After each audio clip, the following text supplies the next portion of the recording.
Merci. Aujourd'hui dans 101%, la critique du jeu Thor Money Shot, suivi de Tokyo Café. Mais on commence tout de suite avec les news. Merci.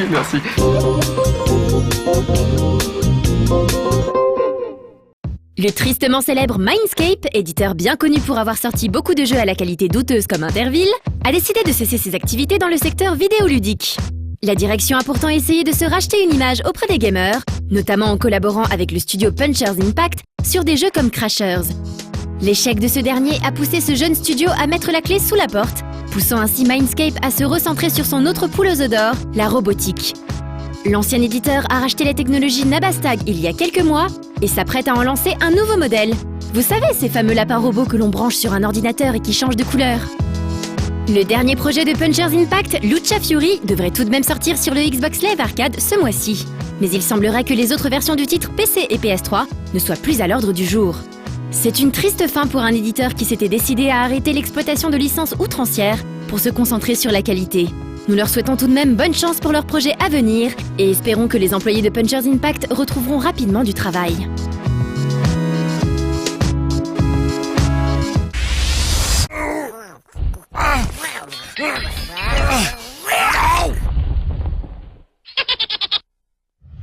Voici Rock of Ages, un jeu développé par Ace Team, un studio de développement basé à Santiago du Chili, à qui l'on doit Xenoclash. Un studio donc qui propose un jeu disons spécial, mais ayant quand même un certain potentiel fun, le concept étant de casser des trucs mais de le faire à travers les âges. Il nous évoque cependant une agréable anecdote. Souvenez-vous d'Uldum et de sa quête tuer 1000 gnomes. Ah, les joueurs de WoW ont compris, tant mieux. Sortie prévue pour l'été 2011 sur PC, PSN et XBLA.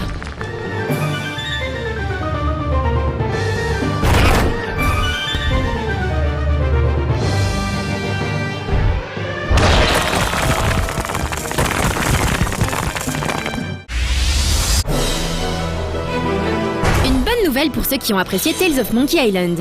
En effet, la version française est maintenant disponible en magasin et en téléchargement. La nouveauté de cette version étant juste une traduction du jeu en français, mais toujours avec le doublage original en anglais. Le jeu est également proposé dans une version collector, regroupant un artbook ainsi que du contenu exclusif. Développé par Telltale Games en collaboration avec le studio LucasArts, Tales of Monkey Island propose dans sa version boîte les 5 chapitres du jeu. Le jeu est vendu aux alentours de 40 € pour sa version normale et 45 € pour la version collector.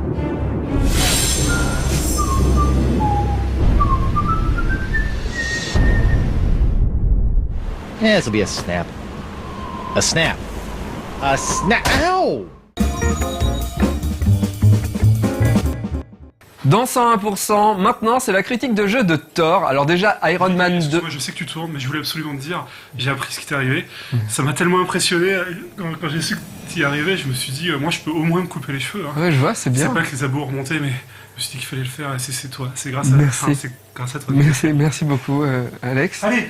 Ouais, bon, par contre, donc voilà, on parle de cheveux, donc cheveux courts, cheveux longs. Thor, la critique du jeu, Thor, espérons que le jeu sera du même niveau que le film.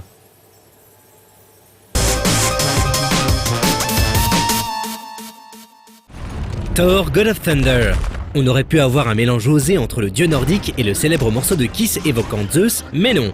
Pourtant, il y avait du potentiel dans l'idée. Des costumes tout en cuir et latex, de la musique, reconnaissons-le, assez bonne, et un Mighty Warrior au casque ailé. D'ailleurs, cet improbable crossover aurait pu être l'œuvre de Manowar si leur batteur n'avait pas passé l'arme à gauche au début du mois dernier et s'ils avaient été bons. Enfin, revenons à nos moutons de Panurge, Thor God of Thunder est l'adaptation vidéoludique du film Thor qui est lui-même une adaptation des comics Thor créés par Stan Lee et Jack Kirby, qui sont eux-mêmes une réinterprétation de la mythologie nordique. Une adaptation d'une réinterprétation. Dès le départ, ça s'annonçait triste et comme un réveillon de Noël en famille chez les grands-parents. On pourrait même dire que ça sentait le sapin, bien que les comics demeurent encore intéressants car créés par les pères du genre et inspirés par le concept éternellement cool de l'assemblage barbe plus marteau. Mais comment ce héros légendaire bien qu'imberbe, de l'écurie Marvel, a-t-il pu se retrouver dans le tiroir des jeux à assassiner pour le bien collectif ? Eh bien, c'est indirectement à cause de son adaptation en film. Tu ne peux rien contre moi. On y revient toujours à cette question du marketing. Lorsqu'un blockbuster grand public sort, il lui faut absolument son lot de produits dérivés pour qu'il puisse générer un maximum de bénéfices. Et bien sûr, pour la fabrication de ces produits dérivés, on va dépenser un minimum d'argent, les faire en un minimum de temps, ou confier leur conception à des studios spécialisés dans l'adaptation de licences, la plupart du temps de mauvaise qualité. Ceci dit, on sait comment ça fonctionne. Les studios de développement ont un cahier des charges quasiment impossible à tenir, du fait même de l'existence du film, qui les contraint à un planning de production très limité et à un budget restreint lié à l'achat de la licence ou à celui alloué par le studio, qui considère la plupart du temps le jeu comme un simple plus produit. Enfin, ensuite, il faut bien manger. Après l'échec de Rise of the Argonauts, Liquid Entertainment n'avait peut-être pas forcément la possibilité de refuser une adaptation, même en ayant parfaitement conscience des contraintes de développement qui vont avec. Mais ça ira comme ça pour les excuses, car au final, on se retrouve donc avec ça, Thor God of Thunder, qui sort peu après le film, et ce sur 7 plateformes différentes, cela va de soi. Nous avons eu le privilège de tester la version PS3 et nous employons le mot « privilège » car nous estimons que c'est une chance que le jeu soit tombé entre nos mains avant les vôtres. Car il nous incombe de séparer le bon grain de l'ivraie. Nous avons affaire à un beat'em all dont le game design est comparable à un Darksiders ou un God of War. On combat des trucs, on escalade quelques plateformes, on fait le plein de santé ou de mana en vidant des coffres et on a quelques pouvoirs sous le coude. Classique donc et potentiellement efficace. Mais non!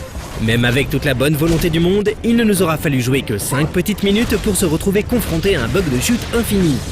A noter que, avant même ce premier bug, le vase de Soissons fut brisé par l'aliasing constant des décors et pire des modèles du jeu.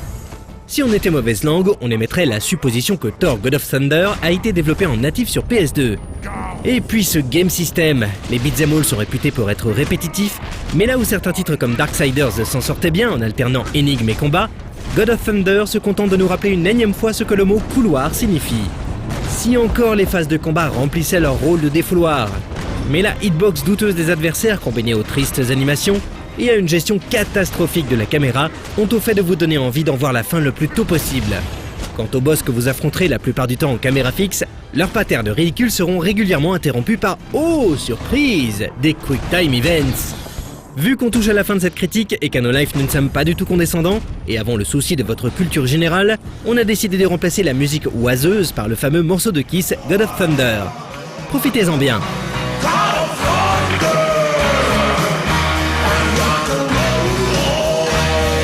Il va sans dire que Thor God of Thunder n'est pas un titre surprenant. On se doutait déjà bien avant qu'il sorte que le jeu serait aussi vilain qu'une batterie de DCA commandée par un chasseur de bouchonnois lors d'un lâcher de colombe. Un game system mal cloné, des dialogues insipides dont la synchronisation labiale est presque aussi bâclée que la réalisation du jeu, le tout illustré par des décors pixelisés et, cerise sur le gâteau, des bugs. Thor God of Thunder aurait pu être un énième triste clone de God of War, mais finalement, il est le frère cadet ayant hérité des plus mauvaises séquences du code génétique de ses parents.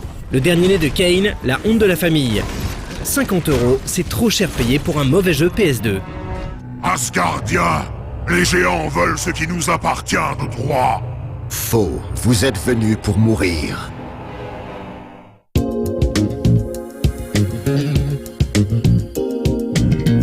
On parle d'un film, un long métrage, bah justement, long métrage cinéma, bande-annonce, money shot. Excusez-moi, c'est Poulpe. Allô? Merci. C'est très gentil. Mais d'habitude, tu me fais jamais de compliments. Merci. Oui, très bien, bah... Ok, je passerai chez toi. Merci. On regarde Money Shot. Bienvenue dans ce nouveau numéro de Money Shot. Cette semaine, les gros blockbusters estivaux sont à l'honneur avec Transformers 3 et le film qui ouvrira le bal, X-Men First Class. Après un premier épisode complètement débile, mais plutôt sympathique, la série Transformers s'est fourvoyée dans un second épisode, voulant en faire beaucoup trop. Trop de personnages, trop de complexification inutile du scénario, trop de scènes d'action over the top. Transformers 2 reprenait les éléments ayant fait le succès du premier volet en les dopant en stéroïdes jusqu'à l'écœurement. Quelques mois après la sortie du film, Michael Bay a reconnu lui-même qu'ils avaient complètement déconné. C'est donc avec de meilleures intentions que le metteur en scène de Armageddon s'est attelé à la réalisation de Transformers 3. Des intentions qui semblent transparaître à la vue de cette nouvelle bande-annonce. Une ambiance un peu plus dark, pas vraiment de blagues et surtout une mise en scène qui a l'air plus calme et posée sans délaisser les images spectaculaires et clinquantes qui font l'identité de la série. Loin d'être avare en scène de bravoure, ce trailer nous confirme aussi l'excellence des effets spéciaux toujours aussi impressionnants. Côté casting, on retrouvera toujours Shia LaBeouf, Tyrese Gibson, John Turturro ou Ramon Rodriguez, accompagnés de guests de choix comme John Malkovich, Patrick Dempsey, Frances McDormand et même Leonard Nimoy. On notera l'absence de Megan Fox, qui ne viendra y faire qu'un petit clin d'œil avant de tirer sa révérence puisque l'actrice s'était méchamment prise la tête avec Michael Bay durant le tournage de Transformers 2. Transformers 3 sortira le 29 juin 2011 et on espère qu'il sera à la hauteur de cette intense bande-annonce.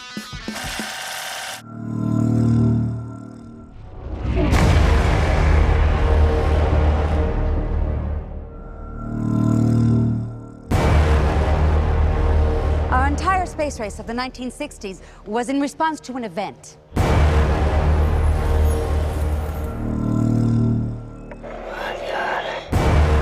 If you breathe a word of what you've seen here, we'll do time for treason.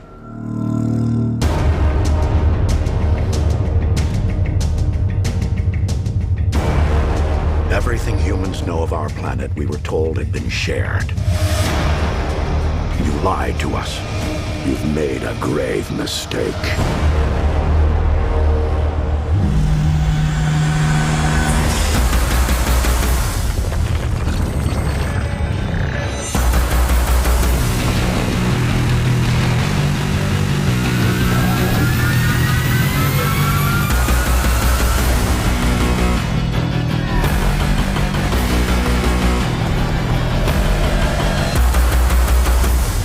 Years from now, they're gonna ask, where were you when they took over the planet?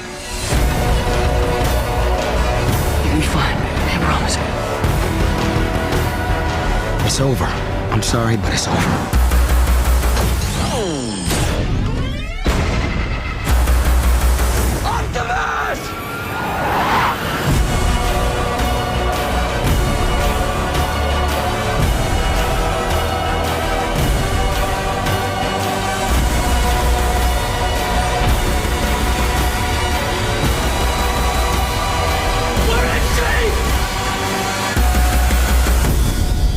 You may lose your faith in us, but never in yourselves.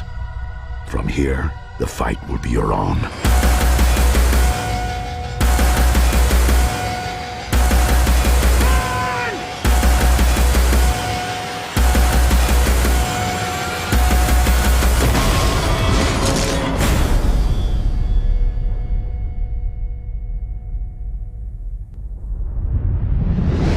Matthew Vaughn et les X-Men, c'est une longue histoire d'amour.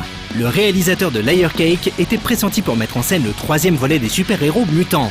Malheureusement, Vaughn quitta le projet à quelques semaines du début du tournage pour divergence artistique, laissant ainsi sa place à ce tâcheron de Brett Ratner. Après la réussite de Kick-Ass, Vaughn a de nouveau été approché par la Fox pour redorer le blason de la série X-Men, suite au fiasco artistique de l'affrontement final et de Wolverine. Le réalisateur de Stardust est donc propulsé en catastrophe réalisateur de X-Men First Class. Il a la mission délicate de boucler la pré-production, le tournage et la post-prod du film racontant l'origine des X-Men en moins d'1 an. Un défi plutôt casse-gueule qui n'a pas vraiment mis en confiance les fans des mutants créés par Stan Lee et Jack Kirby. Une inquiétude qui s'est amplifiée lorsque les premières images de tournage, les posters et le premier teaser sont apparus sur internet. Cependant, la nouvelle bande-annonce commence à rassurer malgré les changements dans le background de personnages et les évidentes incohérences par rapport aux comics. De plus, Vaughn s'est entouré d'un excellent casting pour interpréter les mutants dans les années 60, puisque l'on retrouvera James McAvoy, Michael Fassbender, Rose Byrne, Ray Wise, Jason Flemyng ou encore le trop rare Kevin Bacon. On espère que ce nouveau film sera à la hauteur et nous épargnera la terrible déception que fut X-Men Origins Wolverine. X-Men First Class, traduit platement par X-Men le commencement, sortira le 1er juin 2011.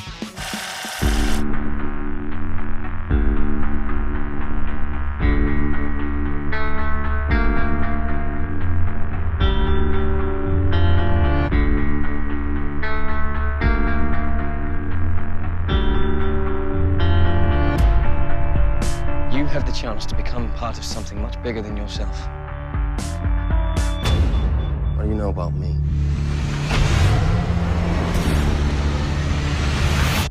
Everything. A new species is being born. Help me guide it.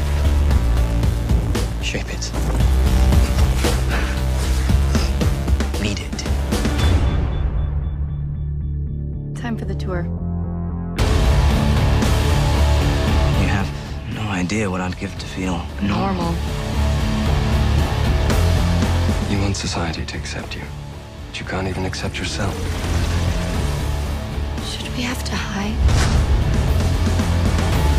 Tomorrow, mankind will know that mutants exist. They'll fear us, and that fear will turn to hatred. Not if we stop a war. Not if we risk our lives doing so. We have it in us to be the better men. We already are. It shall be the policy of this nation to regard any nuclear missile launched from Cuba as an attack by the Soviet Union on the United States. They're just kids. No, they were kids.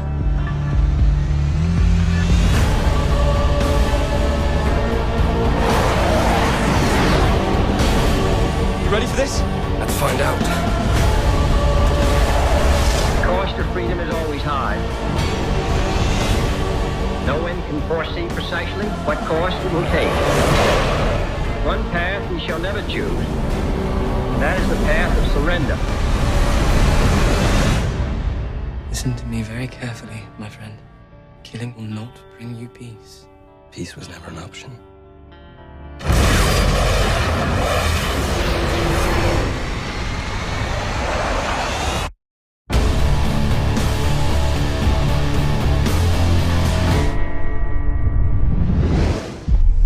Pour finir, voici le premier trailer de Rise of the Planet of the Apes qui sortira cet été. Le film racontera comment les singes sont devenus supérieurement intelligents et comment ils ont pris possession de la Terre. Our drug allows the brain to repair itself. Et n'oubliez pas, le cinéma n'est jamais mieux qu'au cinéma. The cure. We're ready to move on to the next phase.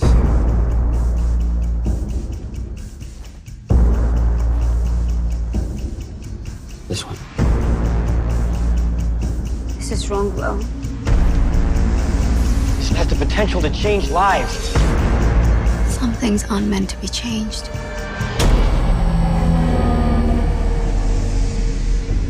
Does it work?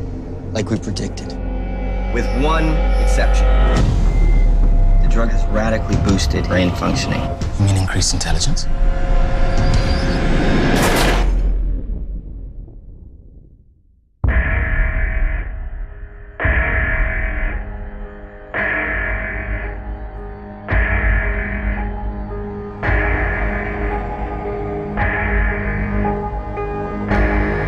We got a fatality. You have no idea what you're dealing with. They're not people, you know.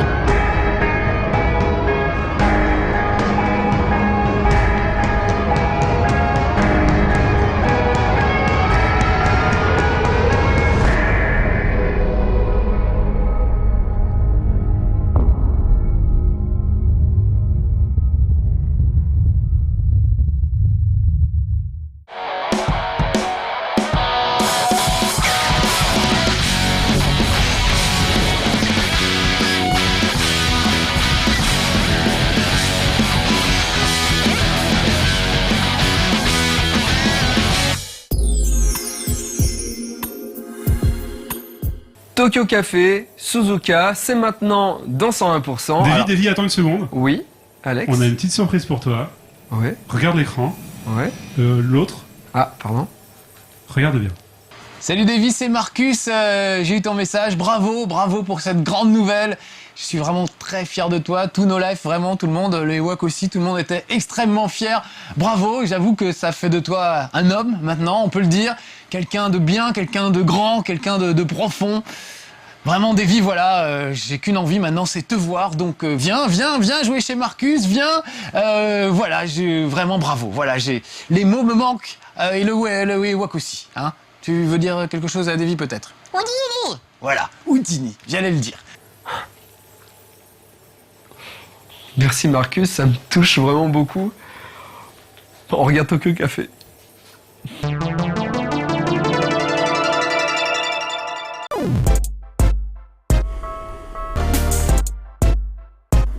いらっしゃいませ。東京カフェへようこそ。Alors, qu'est-ce que ce sera aujourd'hui? Salut tout le monde, c'est Suzuka. 皆さん先週みんなと一緒にゲーム会社の名前を勉強したの覚えてますか？なんと週も続いちゃいますさあ次の会社はセガ。そうセガです。私もねセガはねどっちかっていうとタイトルも好きなんですけれども、ハードのねドリームキャストとかいい時代でしたね。さあなんでセガっていうのかな。会社の名前は前身であるサービスゲームスジャパン株式会社。このサービスとゲームスの頭文字を結合。1965年にですねローゼエンタープライゼスと合併しました。ここで株式会社セガエンタープライゼスに名前が変わりました。そうですね、日本語じゃなくて英語の名前からできてきたっていう会社名もあるわけですね。じゃあ次のカプコンは一体どんな名前から来てるのでしょうか。私が一番最初に自分のお金で買ったのはカプコンのバイオハザードでした。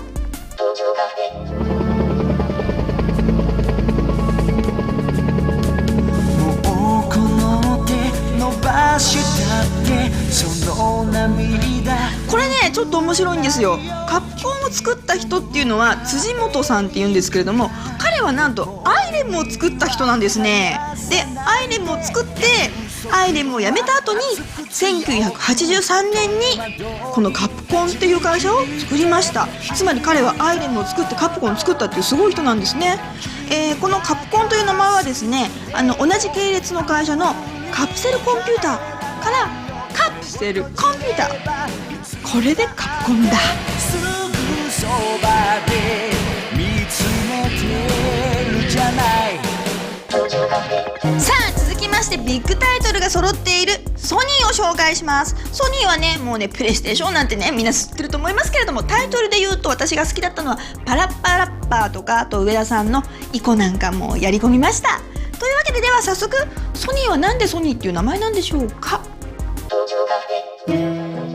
鈴鹿リサーチによりますとソニーというのは音っていう英語のソニック、ラテン語のソン、そして英語でね男の子供のことをねソニーっていうらしいんですけれども、そこから来てるらしいんですねソニーで。1955年にトランジスタラジオを売った時にコピーライトに初めてソニーを使用してアメリカなんかにも輸出したそうなんですね。これがソニーです。さあラストみんなに紹介しますのはもうこの会社を言わないと始まらない任天堂さんについて皆さんと一緒に勉強したいと思います。任天堂といえばもちろんマンマミーヤ。任天堂はもう歴史が古いです。一番最初にはですね1889年に任天堂コッパイという名前で始まりました。授業の方はですね花札を作ってました。そうカードゲームの花札です。1902年には日本で初めてトランプを作って売りました。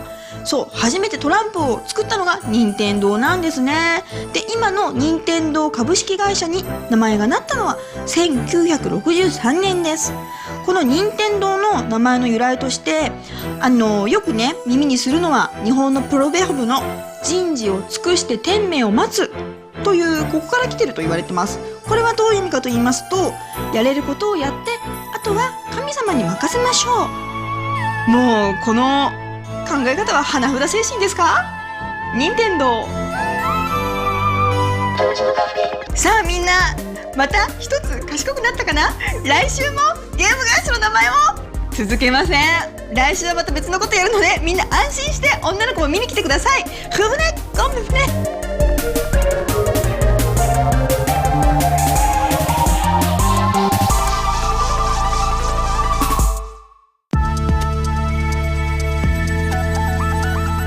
Voilà, ce 101% est terminé et avant que l'émission se termine, j'ai une annonce à vous faire. Voilà, tous les gens étaient au courant, sauf vous. Et en plus, c'est grâce à vous, c'est grâce au public. Et voilà, j'ai fait une annonce il y a quelques semaines dans 101%. J'annonçais que je n'arrivais pas à devenir intermittent du spectacle. Et j'ai demandé à des gens de m'aider. Et j'ai reçu plein de mails, merci, et même pas des fakes. Que des gens gentils qui travaillent au Pôle emploi ou qui ont des amis qui travaillent au Pôle emploi, qui m'ont aidé, j'ai eu des contacts. J'ai été convoqué il y a une semaine et j'ai signé mes papiers d'intermittence du spectacle. Je suis intermittent du spectacle grâce à vous. Merci beaucoup. Et d'ailleurs, j'ai une petite vidéo qui montre ce qui s'est passé le jour où j'ai signé. Regardez.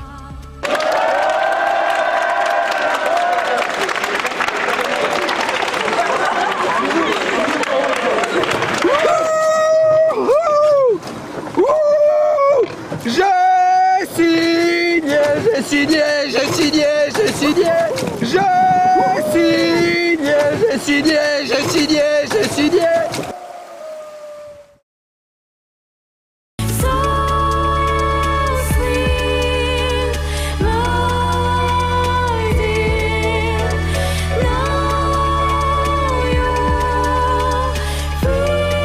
Alors, j'avais préparé cette émission il y a 2 jours. Et j'avais pas prévu de recevoir un mail pendant le tournage de 101%. Et je n'invente pas. Alors je sais pas si on peut lire, mais j'ai reçu un mail du Pôle emploi pendant le tournage. Vous ne cumulez pas le nombre d'heures suffisantes pour une ouverture au titre des intermittents du spectacle. La période d'emploi pour la société Ankama ne sont pas considérées et retenues comme des activités relevant du spectacle, mais relevant de l'annexe 4 intérimaire intermittent. Mais je veux être intermittent.